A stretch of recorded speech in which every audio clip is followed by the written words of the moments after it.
Welcome everyone. Just waiting for a few more people to pop in.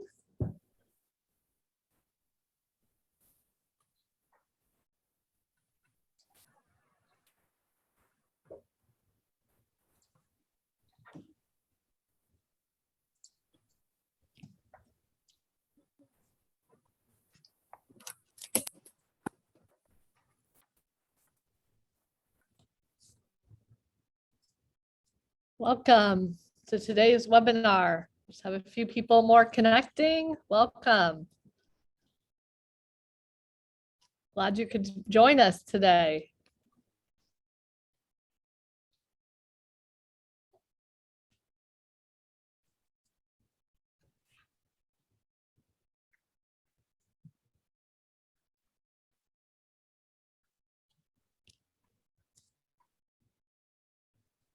Well, thank you for joining us today. I know that there's many of you from all different parts of the country. If you want to, put in the chat, what state or what program that you learned about this NACC webinar, the Nonprofit Academic Centers Council, where we're supporting nonprofit academic programs across the United States and internationally. And we do a lot of work with your professors in nonprofit programs. And we've been holding a series of webinars for the past, we started in 2021 to help academic program directors and center directors be more effective in their jobs. And we decided we wanted to offer a student-based student alumni webinar on helping you advance your nonprofit careers. So we're really excited to host this webinar today and welcome. Thank you for those of you that are, Anthony, putting in the chat where you're coming from. I graduated from University of San Diego, got my doctorate there. So I'm an alum of the SOLS program, huge fan. And so I'm currently board treasurer at the Nonprofit Academic Centers Council, and I represent the Nonprofit Master's Program at Louisiana State University, Shreveport. And we also have on our webinar Nicole Collier, who's the Executive Director of NACC, and she keeps our association running and does a lot of amazing things behind the scenes. So we also have an academic honor society called New Lambda Mu, which towards the end of your program, or maybe you're already a member, that you can be a part of. So I'd like to introduce our speaker today,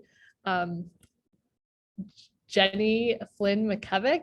She is amazing Director of Career Services at Louisiana State University, Shreveport. She's been here for the past 6 years, and I am so thankful to know her and that she has just really made a huge difference in connecting our program students with internships and careers and helping with on-the-job things. And so she's going to be really talking about a topic today that she's an expert in around really using LinkedIn effectively for your job. So I'm really, I just want to say welcome to Jenny. And if you have any questions, if you could put them in the chat and we'll try to monitor them and have Jenny answer them. And so I'm going to hand it off to Jenny. So thank you. All right. Hi, everybody. I'm really excited to talk to LinkedIn novices as well as experts today. Oh, there we go. Is my screen sharing? Yes. Okay. And how is my sound? Are we good? All right. Beautiful. So before, excuse me, we jump into the content of the workshop, I wanted to give you a little bit of background about me and there we go.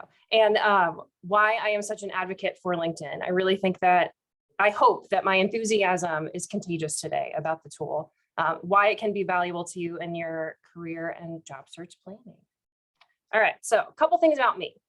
I have been working in career services for about 16 years. Prior to that, a million years ago, I graduated from Shippensburg University of Pennsylvania in South Central Pennsylvania. Is anybody from PA? No? Oh, yay, hey, Yay, that's exciting. After getting my undergraduate degree in psychology, I went on to get my master's degree in, stick with me here,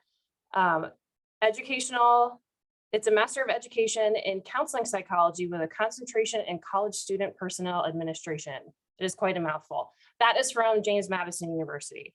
So since my education, I've been at 4 institutions so far. I have progressive experience in a variety of different roles, including career advising, employer relations, and now in a leadership role at LSU Shreveport. Been at LSU Shreveport for about 6 years. And I give all that context to you for a couple reasons. One of them is this. I want you to know that in the variety of experience that I have all over the country and a bunch of different universities, I have constantly been an advocate for LinkedIn. I think it is incredibly valuable to all of us who are exploring options, but also who are trying to progress in our careers as well. So like I said, I hope my enthusiasm is contagious to all of you. Even if you are a novice, I think you're going to get a lot of really good information about how to get started. But if you consider yourself a LinkedIn expert, I bet that I have some tips that you don't know about that I can pass along. I use LinkedIn constantly with the students and alumni that I work with, and I'm excited to share the information with you. Okay. Oh, one more thing. This is important too. I wanted you to know kind of my philosophy about what I do in career services. I am super passionate about helping people articulate their professional identity that is authentic to them and the career field that they hope to enter in, and then to use that knowledge to find something that is meaningful to them in the world of work. So again, wanted you to know that context so that you have a sense for where I'm coming from and why I have the enthusiasm for LinkedIn that I do. Okay, I hope I'm not shooting too far back into the media lexicon with this, but what's the deal with this presentation? I thought it would be funny if I hit the right age group. So in today's economic climate, LinkedIn is an essential part of our job search and career planning. And if you don't believe me, I wanted to show you something that would help demonstrate this point. So this is a really great graphic because it depicts the relationship between the way that job seekers look for vacancies to fill when they are applying for positions, as well as the way that employers are typically trying to fill those vacancies.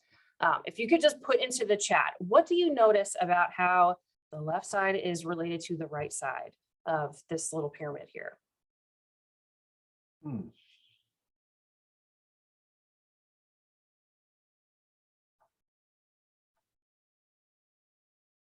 Yeah, ascending versus descending. So they are inversely related to one another. We've got opposite kind of strategies on the employer side and then on the job seeker side. So the takeaway of this chart is significant. Let me kind of connect the dots for you here. I want you to notice the top 4 steps here that employers typically take when they are trying to fill a vacancy. The theme of all of these is, who do I already know that has the skills that I'm looking for that I can kind of pull into this position? Now, the unfortunate part about this is that is not often the first couple steps that job seekers are taking. They are first relying on, I'm going to apply for a position that I see posted somewhere. So it's a passive way of looking for jobs. And it isn't until they don't find success doing that passive job search that they then think about, well, maybe I should start connecting with people in my professional world. What is obvious about this sort of thing, you probably have heard this sort of statistic before. About approximately 70% of jobs are found through personal connections and networking.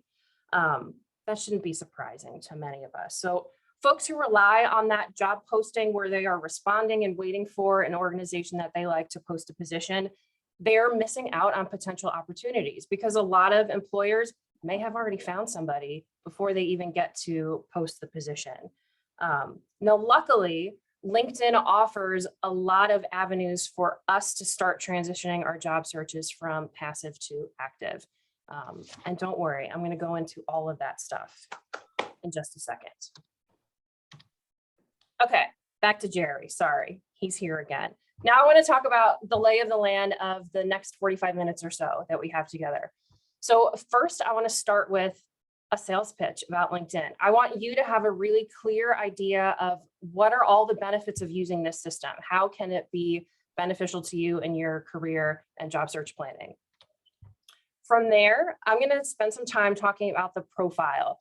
This is primarily for those novices to LinkedIn, but I also think that those of you who are more fluent in the system are still going to pick up some tips about how can you make your advocacy and experience in the nonprofit sector stand out to potential employers in the future.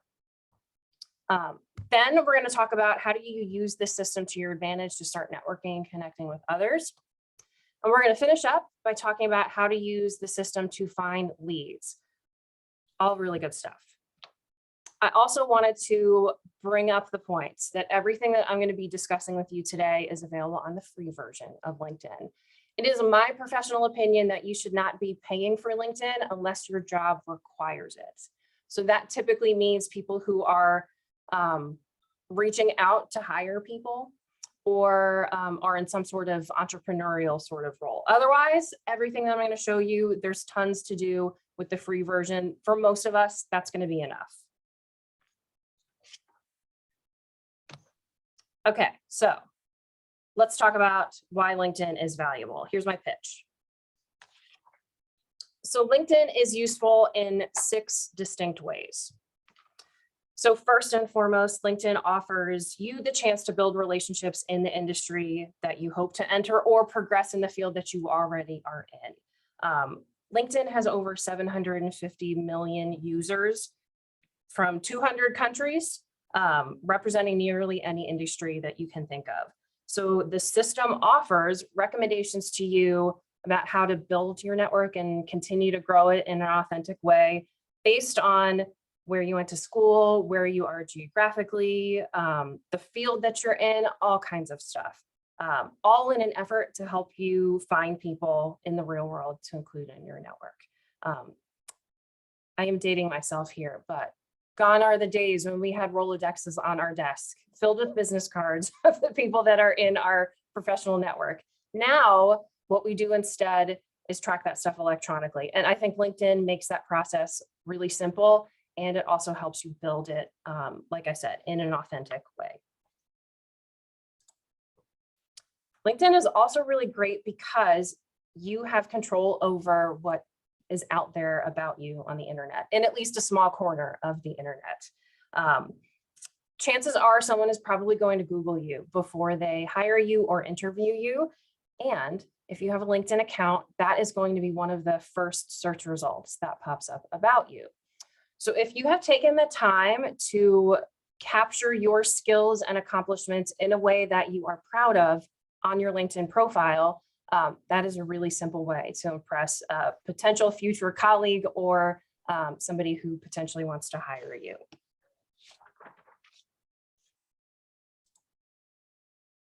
LinkedIn also allows you to stay informed about your contacts. So just like Facebook, a tool that many of us use, LinkedIn has a newsfeed.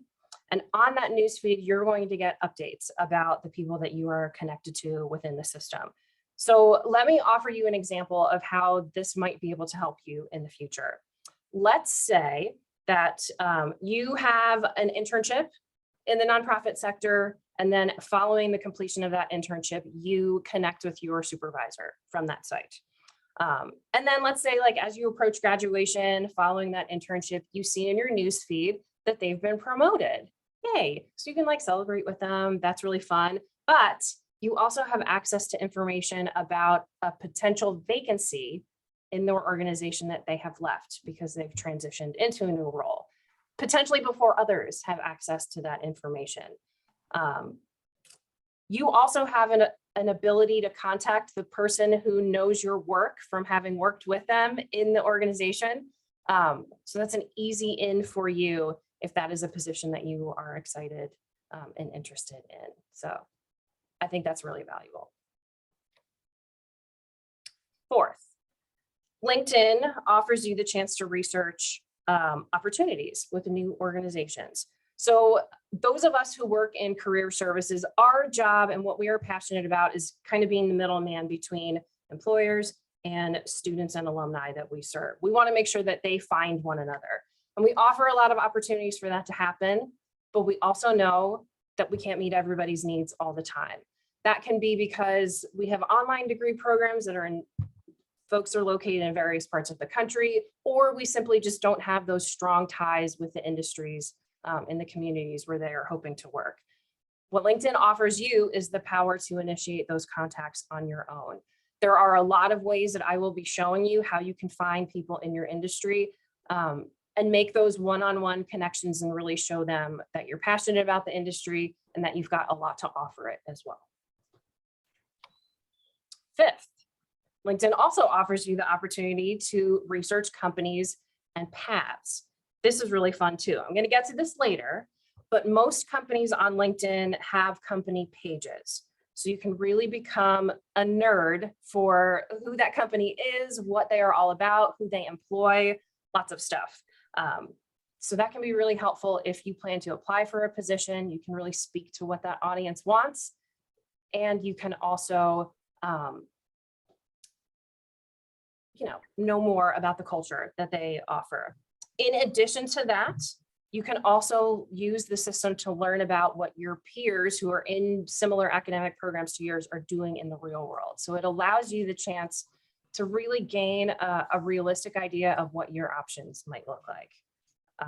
We use it all the time in career services for those purposes with exploring students in particular.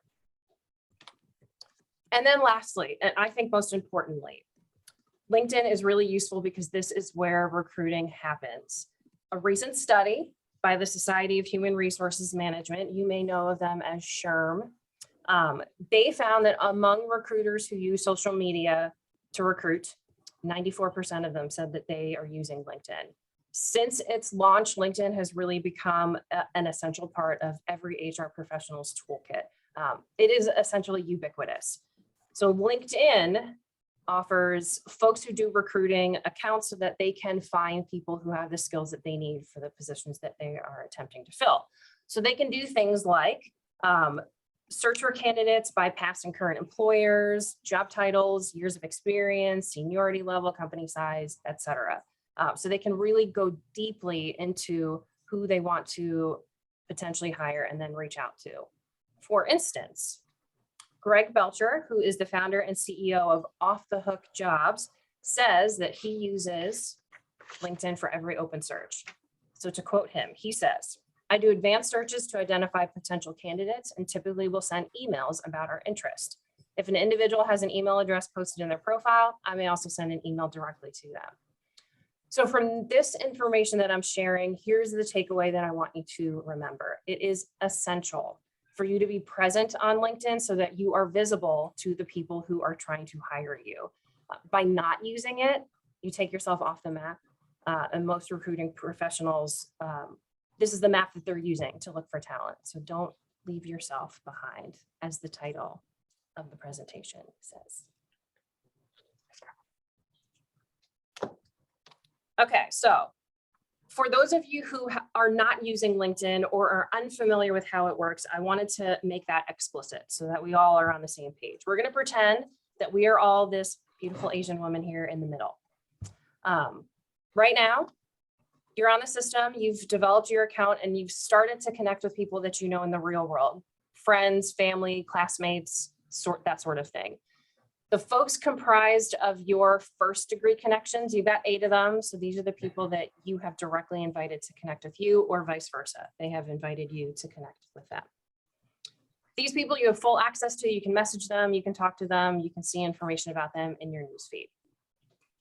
Now, what LinkedIn does, like a lot of other social media networks that we use, like Instagram, TikTok, Facebook, Twitter, all of them, they all work through degrees and through links to introduce you and recommend you to other people. So in addition to your first degree connections, you also have access in more limited ways to your second degree connections. So by having 8 connections, you also have access to their connections, which numbers 16. You also, in increasingly limited ways, also have access to your third degree connections. So your connections, that's another 32 people. So it may feel like if you've just started out and you only have 8 connections, that your scope on LinkedIn is small, but it's actually a lot bigger than you think. So it's more like 56 people in your network web as opposed to just that 8. So as your connections in your inner circle grows, because of like math and exponents and stuff, the rest of the network web grows really large, really fast. So for someone like me who's established in her profession and has been using LinkedIn for a million years, thousands of connections. So my network web reaches millions of people all over the world in a variety of different industries.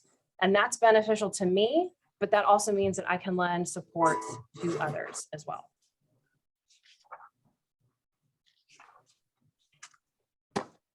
All right, so now that we all know why LinkedIn is beneficial and how it works, I want to get into what to do with the profile. So this is really the baseline of LinkedIn. Once you've got that account established, you can start playing around with all the other features.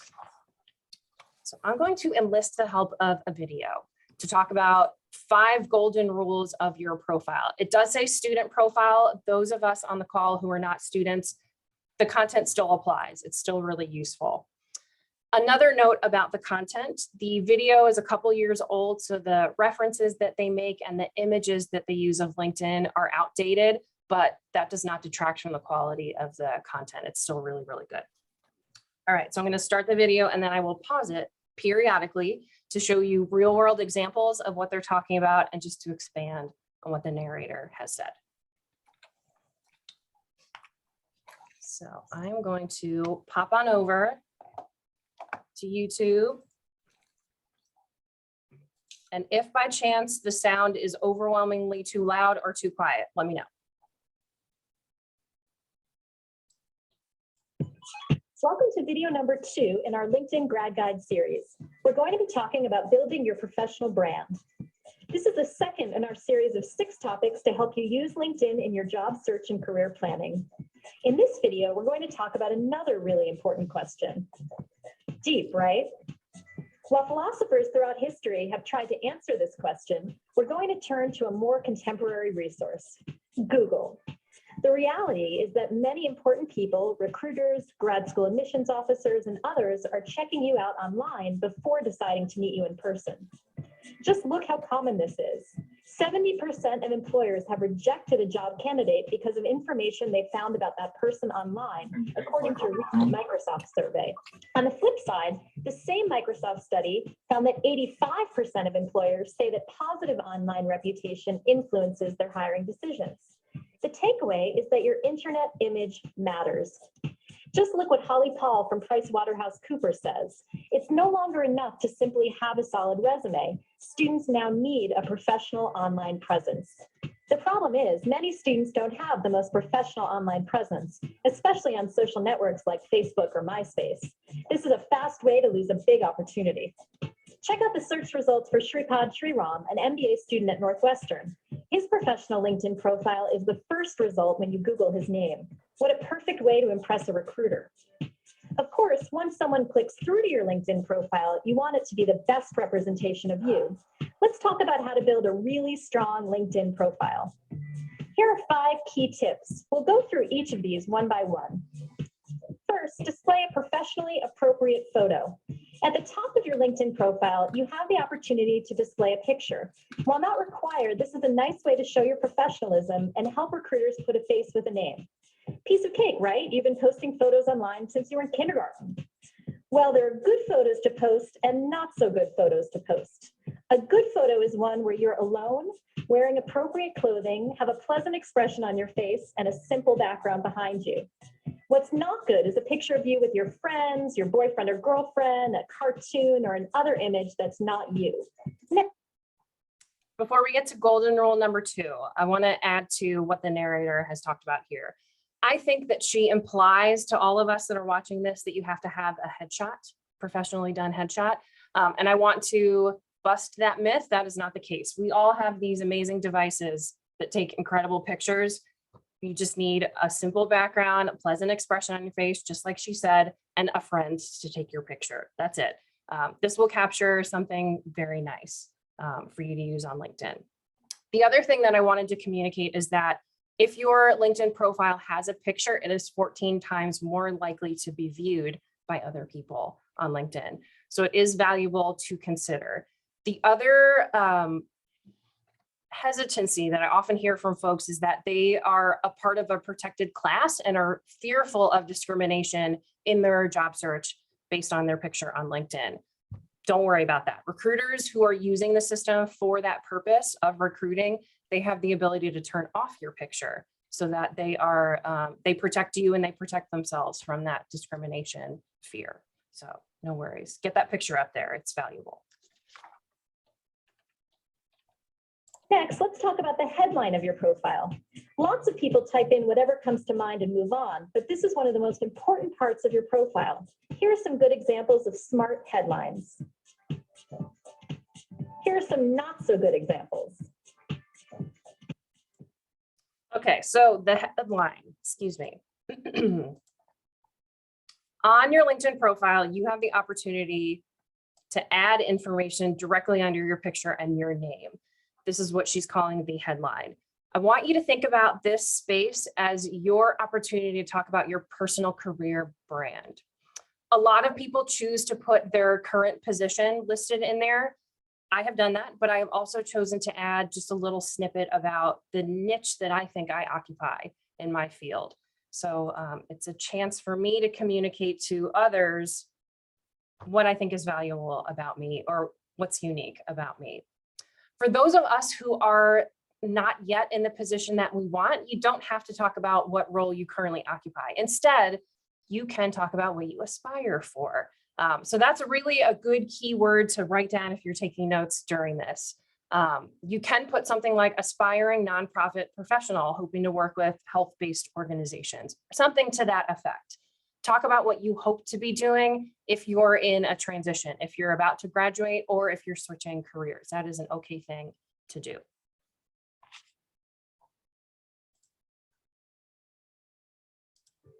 Here's an example of a summary statement that shows who you are and what you'd like to become. You want your summary to be concise, specific, keyword-rich, and typo-free. So she spends about 5 seconds on something that is going to take all of us a lot more time when we're completing our LinkedIn profile. So the summary statement on our profile shows up as the About section. So that's this thing right here. Think of this as a micro cover letter, or like the too long didn't read version of your academic and career accomplishments so far. What you are aiming for in this section is a high-level summary of what you think you can offer to a prospective employer, and you're aiming to write between 100 and 300 words. If you want, you can write in paragraph style like I have here. I've also seen folks do bullets. That's okay too. Remember that you're writing on the internet. People have short attention spans. So whatever way can help you communicate what you want to come across to others, that's the way that you want to do it. Now, writing something like this can be challenging, especially when you've got limited space. So I wanted to offer some resources. I'm going to drop something in the chat that you can download to work on your own. So this is a worksheet that will help you to develop your About section. And silly me, I don't have the Word doc open, so I'm also going to open this version on Google. Okay, so what this should say is working on your About section. Essentially, what this breaks down is the components that you can use to write about in your summary statement. So I would encourage all of you following this to spend some time filling this out and use it as a brain dumping space. I think the spaces that are most important to focus your attention on is this one right here. No, not that one, I'm sorry. This one, list your experiences.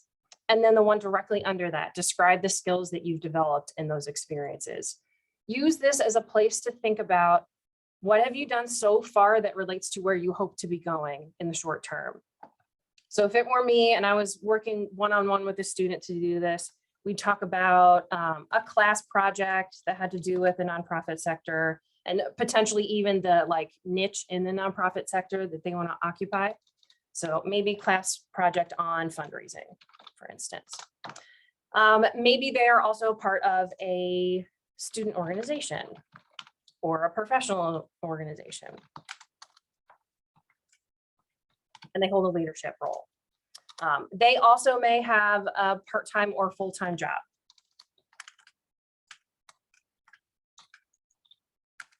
Okay, so anyway, come up with a list of all of those like high-level things that you're doing where you're developing professional skills. Then under that, in that second box, you want to go back and look at each of those items you've input and think about, well, what primary skills has that helped me to develop? Or in what ways has that experience helped me grow? So you might talk about teamwork with that fundraising project, being more informed about what it takes to do fundraising and development for a nonprofit, things like that. Do you want to think about how have I grown because of this experience? Then you want to go back and think about, now that I've written all this stuff down, what are the primary things that I want to write about in a summary statement? And then you can do all that by smushing it all together, sticking it into Word and making sure that it fits that 300 word count limit. That's not a limit that LinkedIn is going to give you. That's just a recommendation that I'm offering because again, people on the internet don't like to read because the internet. So keep it short, keep it sweet. That's the way to do it. Okay. The other resource, here's another one that I wanted to share for everybody to download and kind of have in their back pocket for later. When you get home, you are already home, maybe. When you have the opportunity to sit down in front of the computer and work on your LinkedIn profile. I also wanted to provide you with a checklist that would help you to understand what are the main things that I want to be thinking about as I'm making updates to this, to my own profile. So it's a 4-page document. It even has the little boxes where you can like check them off or cross them off. And many of the recommendations that I'm going to be talking about or have talked about are outlined on this checklist for you. All right, back to the video. About section, golden rule number 3. Now we're on to golden rule number 4. Next, you want to collect recommendations. This is a unique and important feature of your LinkedIn profile. LinkedIn recommendations look really, really good to employers. They help you build a strong reputation, and they will always be a badge of honor online. Don't be shy about asking for recommendations. Ask your professors, your campus job manager, your internship supervisors. They're already pleased with your work, so let them recommend you. So recommendations, when you have them, they show up all the way at the bottom of your LinkedIn profile. You can ask whoever you would like to provide a recommendation for you. The only hitch here is that you already have to be connected to them in order for them to be able to write it and then have it show up on your profile. You also have control over whether or not it shows up live on your profile or not. So if you're not satisfied with what somebody wrote or you pick up an error that you would like for them to fix, you can ask them to do that before you hit like publish onto my profile. The other thing I want you to think about your recommendations, they are meant to lend credibility to what you're already saying about your own skills. So think about getting a pretty holistic view of who you are. So you might consider asking people who have supervised you to offer a recommendation, people who are colleagues of yours to talk about what a great teammate you are, or even clients or people that you have served that can talk about your work in that capacity as well. You're hoping for like a 360-degree view of who you are as an employee and a professional. I say all of that, but also want to acknowledge that I don't want you to pressure yourself to get all of this stuff on here immediately. Those of us who are building our professional careers, give yourself some grace. It's okay to wait until you've got somebody that you really trust and think can speak to all that you have to offer to ask them for a recommendation. You will not be looked down on if you don't yet have recommendations on here. All right, golden rule number 5. This is the last piece of this video. Finally, golden rule number 5 is to tie LinkedIn to your other efforts. For instance, you can add your LinkedIn URL to your email signature line, as you see in this example. If you have a Twitter page, particularly one that's professionally focused, you can use your LinkedIn profile as your website link. You can even feature LinkedIn on your resume. So not only did we talk about MySpace, which is a million years old, but they also have a really old version of Twitter, which is funny. Anyway, back to golden rule number 5, which is tying LinkedIn to your other efforts. This is a great idea. For myself, I've got my LinkedIn in my email signature at work. It's on my Gmail personal email. It is also on every version of my resume. It's a good way to be able to invite people to learn more about you beyond what you are able to include on the page of your resume. We have limited space on a document like that. LinkedIn doesn't have those same space requirements. So this is kind of your LinkedIn on steroids. Now, if you choose to include your LinkedIn URL in your email signature or on your resume, I suggest that you edit the URL that accompanies your LinkedIn profile. When you initially set up your LinkedIn profile, your URL is a long string of letters and numbers in that top box. So you want to get rid of that huge string of letters and numbers and make it shorter, and also make it connected to you in some way. So make a vanity URL. You can do that really easily. In this box over here, it says edit public profile URL. When I open that, it's going to take me to a place where I can click on that adorable little pencil. And then I can delete that mess of letters and numbers at the back of my URL and then change it. I chose to do my last name and my first 2 initials. Then when I'm at a networking event, it's easy for me to remember what it is. I can write it on the back of my business card before I hand it to someone and say, like, let's stay in touch on LinkedIn. Easy. Now, the video did not touch on every part of the profile. So I also just want to scroll through mine so that I can offer other things that you want to be thinking about as you update your own profile. Okay, so everybody has the about section. We've gone through that. The other section that will show up after that is your experience section. This should look fairly similar to what you have included in your resume. So these are the jobs that you've held. You're talking about the various accomplishments that you've had there. You can even pull in examples of your work if you would like to. So each of these are interviews that I've done with various employers. They're on our YouTube page, so I pulled in the links, but you can also pull in PowerPoint slides or documents that you want to showcase as part of your portfolio, if you will. The other section that everybody gets is the education section. So this is where you're going to want to highlight your academic credentials that you've already earned in college and beyond, or those that you are working toward. Now you'll notice in my own, I chose to highlight like stuff that I did during undergrad and graduate school. And that's because I didn't want to also include that in my experience section. Since they're a little bit older, I wanted to just sort of put them in there in a cursory way. Then you also have the chance, if you would like, to pull in optional categories. So I have several of those on my own LinkedIn profile. I've chosen to pull in licenses and certifications where I can highlight, you know, I'm MBTI qualified. That's a thing in career services that we get trained to be able to interpret those assessments with folks. So I pulled that in. I also pulled in a volunteer section so that I could talk about what organizations I've been connected to and how have I contributed. And then I've also pulled in courses and projects. I want to specifically call these out for those of us who are students. This is a great way to highlight what you're doing in your program that is unique. So that might be the classes that you highlight. People don't know necessarily that I've taken a career development class from just the name of my graduate degree program. So I wanted to highlight that, for instance. And then the projects. If you're doing things in the classroom that you would like to be using in your future work experiences, the project section is a great way to highlight those things.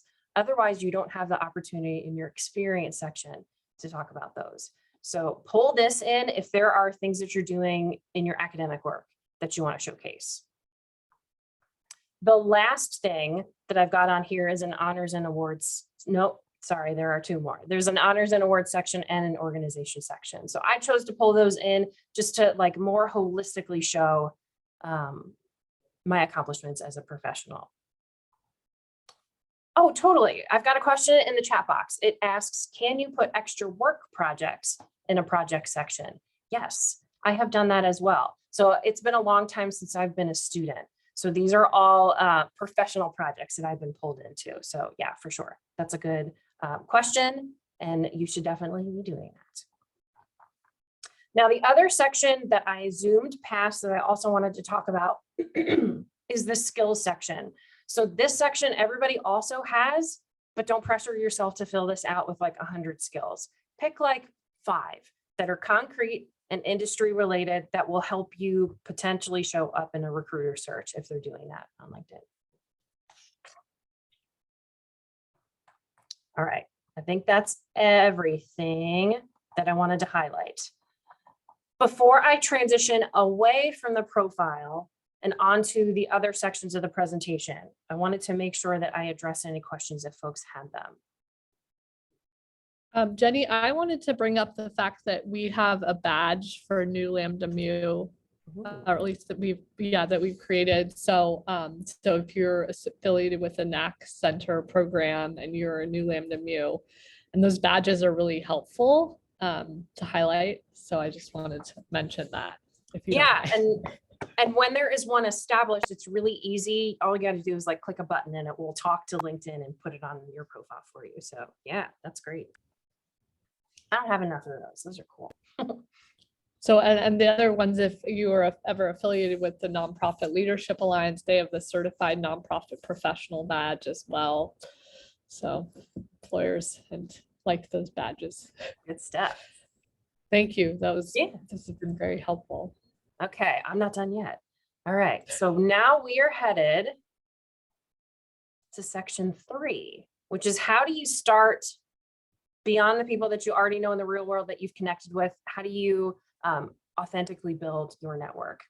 So what I'm going to do is, again, head to a video, but this time I'm going to hop around a little bit more because not all of it is pertinent to what we want to discuss. So let's talk first about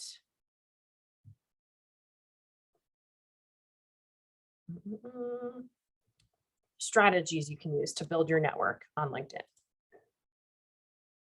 Make sure your LinkedIn network has the right people and is primed to grow both quickly and authentically.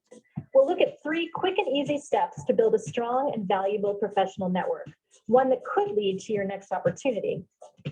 Let's call your friends and family your level 1 network, all of the people you currently know.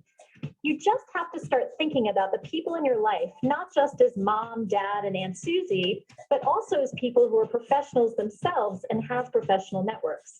And you want these people to start thinking of you in a professional way as well. Then if they hear about a job or an event or other opportunity, you'll be top of their minds. Here's a great example of how this works. One student recently told me about asking her mom for help with finding an internship in the television industry. Her mom offered to look through her connections on LinkedIn and discovered that her former college roommate was now working at The Rachel Ray Show. The mom made an introduction for her daughter. The daughter followed up with a professional and polite LinkedIn message. And this semester, the daughter is interning on the set of Rachel Ray's talk show. That is the power of networking. Beyond your personal contacts, you have another easy network to tap into, your college's alumni community. Just because you have the same mascot, wear green and white or your college's colors on Saturdays, and walked on the same quad, they feel a kinship and are part of your network. Here's how to find your university's alumni group. Before we talk about alumni groups, I want to show you another way that you can use alumni from your institutions to your advantage. This is my favorite part of LinkedIn. Okay, so any institution that you've attended, undergrad, graduate school, whatever, each of those schools has a page. When you enter into those pages, what you are looking for on here is the tab that says alumni. Now, what LinkedIn does really well is it pulls people together based on their affiliation. So in here, we've got a searchable database, essentially, of everybody who's on LinkedIn who currently attends or has graduated from LSU Shreveport. And we can filter this by a number of different things like geography or employer or the niche that they occupy in the workforce or the academic program that they studied in, all kinds of good stuff. So often when I'm working with somebody who is in the major and career exploration process, we'll come to this tool, search for the academic programs that they might be considering, and then I can show them real world examples of what their peers are doing out there in the workforce. So as a for instance, if we pick nonprofit, it whittles it down to the alumni from that program, and we automatically have a list as we scroll down of job titles. People typically include their job titles in their headline. So that is a really useful way for those exploring students to understand, wow, these are really realistic things that maybe I can pursue in the future. The other thing that I wanted to point out is that you can also now view a list of employers who have hired people with skills similar to yours. So when I'm working with job seekers or folks who are looking for internships, here's a list that you can start with to begin researching and figure out how well do these organizations align with what I want. Theoretically, they're open to hiring you because they've already hired someone with skills similar to yours. So that's an easy place to start. Now, what I don't like about the alumni tool, despite its big ability to give you access to a lot of information, there's also this kind of barrier between you and the people that are on here.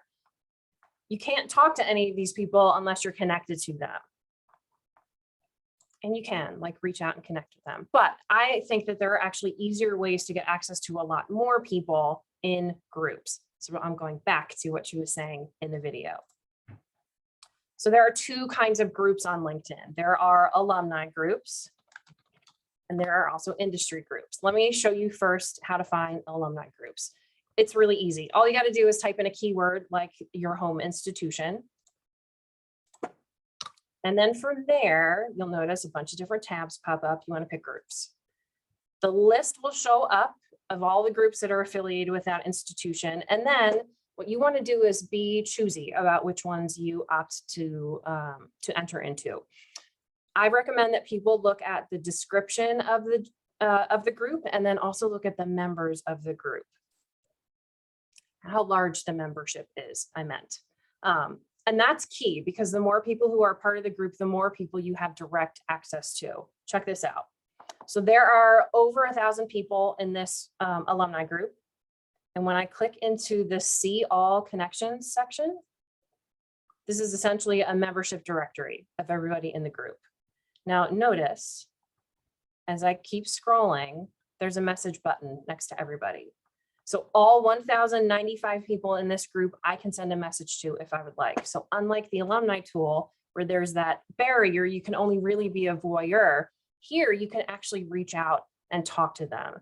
That is incredibly valuable if you're looking to find warm contacts to talk to. Hey, do you have 20 minutes? I want to learn more about fundraising. I haven't done it before. Do you have some time that we could talk?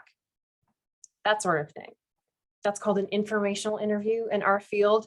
A really valuable way to transition your job search from passive to active. You're going out there in search of leads in your that relate to your career goals. Now, same thing for industry groups. So I can type in a keyword like, let's do development. And again, we're looking for groups. And we've got over 100,000 that are related to development, probably because development is also in things like career development and software development. So that was a bad keyword to choose. Let's change that then to nonprofit. Okay, so 5,800 groups that are on LinkedIn that are connected in some way to the nonprofit sector. Notice that top group has over 300,000 people. That's a lot of people that you could potentially message. So again, be thoughtful about which groups you choose to join, because now you have the ability to like keep track of conversations that are happening in the group, but you also have the ability to reach out to any of these people. Now, if you choose to reach out to these folks, I want you to feel equipped for doing that and knowing that you're doing it in the right way. So here are 2 resources that will help you in that goal. So if you choose to reach out to somebody in a group and you want to chat with them on the phone, ask them questions about their career, again, that's called an informational interview. This article that I'm popping in the chat is a soup to nuts version about how to do an informational interview.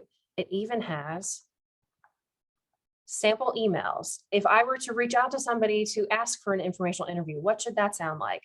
I get that question a lot from students. Here it is. Just change it so that it's you writing instead of this person on the internet. That's really helpful. The other resource that I'm popping into the chat is a bank of questions. When you go into an informational interview, you want to be prepared. You want to feel ready about what information you want to collect with them. So this is 200 options of what you could ask. They're divided into themes so that you can pick the sort of questions that will get you the kind of information that you're after.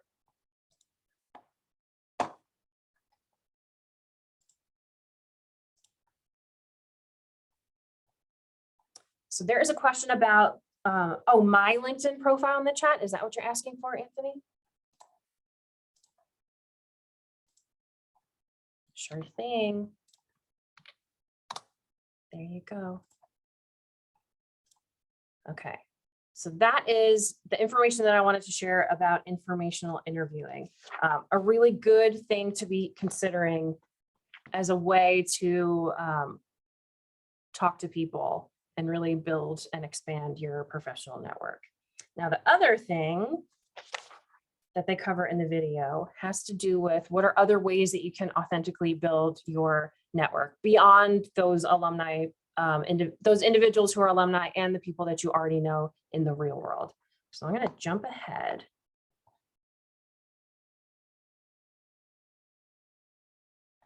In the video so that they can give us their third recommendation. The third way to build an authentic, valuable professional network is to always connect with people online once you've met them in person. You'll find that the majority of professionals have LinkedIn profiles, and if you made a good impression in person, they'll be happy to connect with you and keep in touch, which could lead to a job opportunity in the future. Sorry, I'm pausing it again because I just wanted to point out that LinkedIn makes this easy, even if you don't have the opportunity to go to networking experiences face-to-face.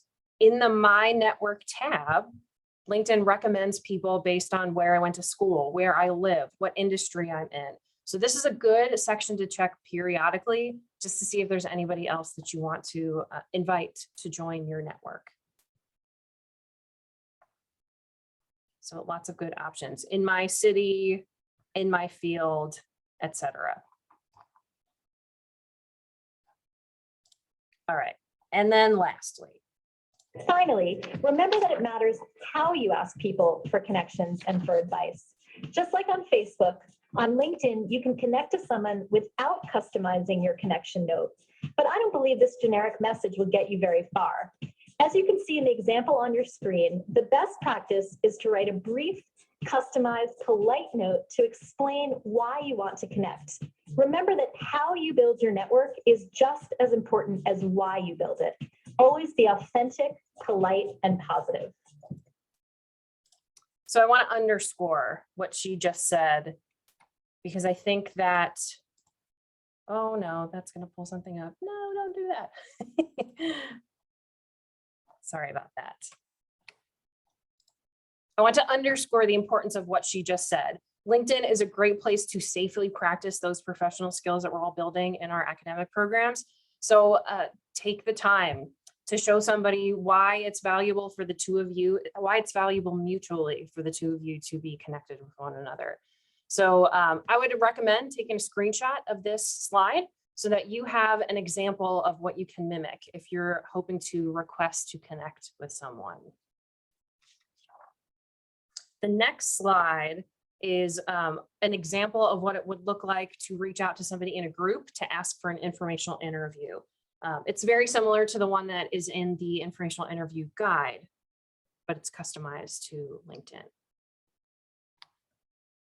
It's a little bit longer, but what I like about it is that it's really explicit and it makes it easy for the person you're reaching out to. Here are times that or this is what I want from you. So they're making the ask very clear. They're also saying, I want to connect in the next 2 weeks if possible. Here are easy ways to get in touch with me if you can.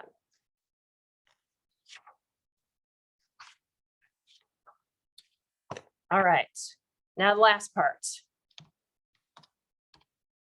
I also wanted to make sure that you knew, in addition to the groups and the alumni page and how to update your profile, that you knew other ways to find leads on LinkedIn.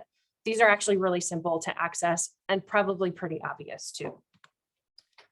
So on LinkedIn, you probably know that there is a job section. This is basically like an online job portal, but on LinkedIn. I like it because there's a lot of stuff on here in the region. Lots of people use LinkedIn. You can even set it up so that you get emails periodically of the criteria that you've asked them to be on the lookout for. Beyond that, there is also a way to search for companies. This is a great place to find leads too. So I am going to, at random, pick a organization like the American Lung Association. Any company that you can think of probably has a company page. So what you'll find on here are a number of different tabs. What I like about the About section is that it's an easy to digest idea about what they do, what niche they occupy. The Job section pulls together all their job postings that are already on LinkedIn all in one place. And then the People section looks really similar to that Alumni section that we've already visited. This is just going to be about that specific company itself, who works there, what job titles they have, what they do at the company where they studied, etc. The most important reason that I want to show you the company pages is that I want to show you this section here, the pages people also viewed. If you are about to conduct an internship or job search and you know that you already feel connected to the cause that the American Lung Association works on or the people that they serve, these are organizations that are similar to them. So they are probably worth investigating as well to see if you can add them to your list of options. Okay, I know we've got like no time left, so I'm going to zoom through this last thing because I really just want you to remember what are the main takeaways of all of this pile of information that I have just disseminated. So 3 things that I want you to remember. Following today, it is your objective to poke around on LinkedIn. So spend some time playing with all the tools that we've just talked about so that you are comfortable using them. Secondly, I want you to spend some time optimizing your profile. You've got that handy checklist. You are also welcome to view my profile if you're looking for ideas. I would also recommend that you just start looking at people who are in your industry, mimic what you like about their profiles, and maybe do things differently if you don't really like how they talk about themselves or their experiences. And then lastly, request to join an alumni group from your home institution and 1 or 2 groups that are connected to your industry. And then if you feel up for it, start finding people in that member directory that you might want to reach out to.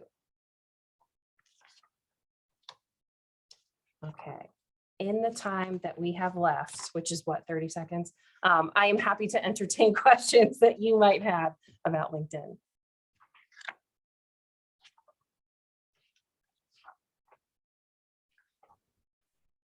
I know that many of you might have to hop off for another meeting or something, but I just want to thank our speaker, and I encourage you to connect with her on LinkedIn.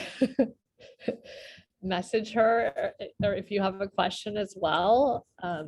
She's been really helpful to me and my students, and I'm just really thankful that we had her today for this NACC webinar. Thank you for showing up. Nicole said that if you are an alum and you've gone through New Lambda Mu, she will be following up regarding your badge info. That stuff is going out through email, so we don't have it listed on Credly yet.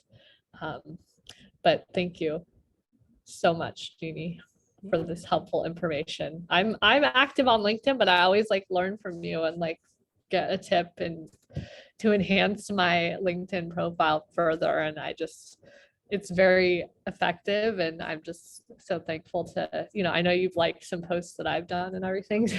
So I'm always on it, always on it's it. been helpful. So yeah, it's like being able to share expertise on there. It's just been great. So yeah, so great, Kristen. That's awesome to hear. So yeah, so you don't have to stay. If you want to stay, you can stay a couple minutes longer, but if you want to ask any questions. But if you all have to leave, that's fine too.